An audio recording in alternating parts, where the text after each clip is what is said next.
Selamat datang penyuluh keluarga berencana. Dalam video sebelumnya kita telah membahas mengenai komponen media dan komponen materi dalam KIE atau penyuluhan program Bangga Kencana. Di video kali ini, Anda akan memperdalam mengenai prinsip, tujuan, hal-hal pokok, langkah-langkah pelaksanaan, tips, hambatan, dan berbagai cara meningkatkan kualitas diri Anda sebagai penyuluh KIE. Untuk mempermudahnya, Anda dapat membayangkan hal-hal tersebut seperti perjalanan mendaki gunung. Anda dapat menganalogikan prinsip sebagai kompas, tujuan sebagai puncak gunung, hal-hal pokok sebagai perlengkapan pendakian, langkah-langkah pelaksanaan sebagai jalur pendakian, tips sebagai pengetahuan berharga dari pendaki senior, hambatan sebagai rintangan di perjalanan, dan cara meningkatkan kualitas diri Anda sebagai penyuluh KIE sebagai latihan yang Anda tempuh untuk menjadi pendaki yang lebih baik. Baiklah, mari kita simak video pembelajaran berikut ini. Pada dasarnya, tidak ada faktor tunggal yang menjamin keberhasilan KIE atau penyuluhan. Namun, bukan berarti kita tidak memiliki pedoman dalam melaksanaan KIE atau penyuluhan. Berikut beberapa prinsip yang dapat Anda jadikan pedoman dalam melakukan KIE atau penyuluhan. Prinsip yang pertama adalah realistis, yang berarti KIE yang berhasil bersandar pada isu dan agenda yang spesifik, jelas, dan terukur. Agar dapat berjalan realistis, maka KIE harus berdasarkan identifikasi permasalahan atau hasil dari analisis pendataan keluarga. Prinsip yang kedua adalah sistematis. Oleh karenanya, pelaksanaan KIE memerlukan perencanaan yang akurat dan matang mulai dari persiapan sampai tahapan pelaksanaan dan evaluasi.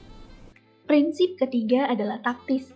Maksudnya, KIE tidak mungkin dilakukan secara sendiri, sehingga harus membangun kemitraan dan membangun hubungan baik dengan mitra kerja, antara lain dengan kepala desa atau lurah, kepala puskesmas, dokter, bidan, tokoh agama, tokoh masyarakat, PKK, LSM lainnya, kader, dan masyarakat.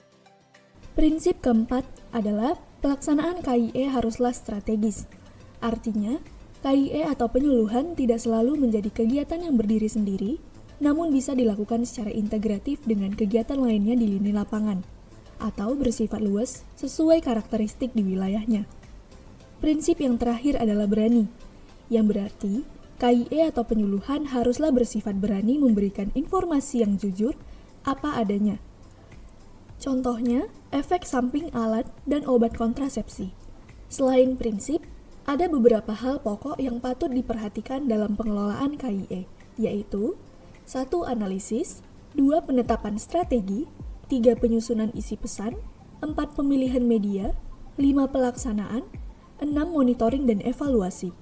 Oleh karenanya, dalam pelaksanaannya KIE melalui beberapa langkah, mulai tahap perencanaan, pelaksanaan, monitoring dan evaluasi, sampai pencatatan dan pelaporan. Selain itu, ada beberapa tips yang perlu diperhatikan dalam KIE, yaitu 1. Anda sebagai penyuluh harus memperlakukan sasaran dengan sopan, baik dan ramah. Selain itu, Anda juga harus memahami, menghargai, dan menerima keadaan sasaran. 2.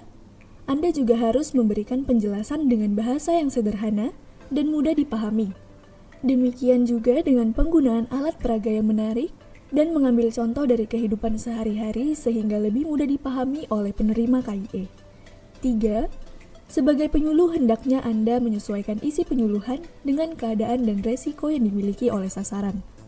Dalam melaksanakan KIE, penyuluh juga sering menghadapi berbagai hambatan, yaitu seperti 1.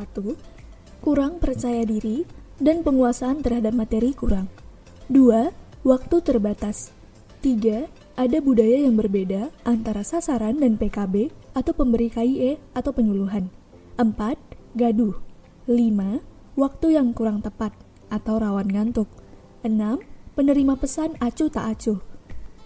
7. Pertanyaan yang sulit. 8. Penerima pesan yang nakal atau melecehkan. Selain itu, ada juga tantangan terkait komunikasi seperti 1. Pengetahuan yang tidak akurat. 2. Sikap sasaran yang tidak positif terhadap KIE. 3. Kondisi di mana lingkungan terdekat dan sosial tidak sepenuhnya mendukung keputusan menjadi akseptor KB. Untuk mengatasi hal-hal tersebut, mendekatkan informasi yang akurat, ringkas, dan mendalam ke masyarakat dapat dilakukan dengan memadukan berbagai jenis media yang sesuai dengan lingkungan sekitar. Kemudian, Anda juga dapat meningkatkan kualitas Anda sebagai penyuluh KIE dengan cara 1. Belajar dan berlatih terus-menerus. 2. Bekerja sesuai perencanaan. 3. Mengoptimalkan media KIE atau penyuluhan. 4. Mencatat semua yang akan dikerjakan. 5. Mengevaluasi program dan diri sendiri. 6. Meningkatkan kreativitas dan inovasi. 7. Meningkatkan koordinasi dan kerjasama dengan instansi lain seperti Kepala Desa, PKK, LSOM, TOMA, dan TOGA. Serta yang kedelapan adalah membuang penyakit malas.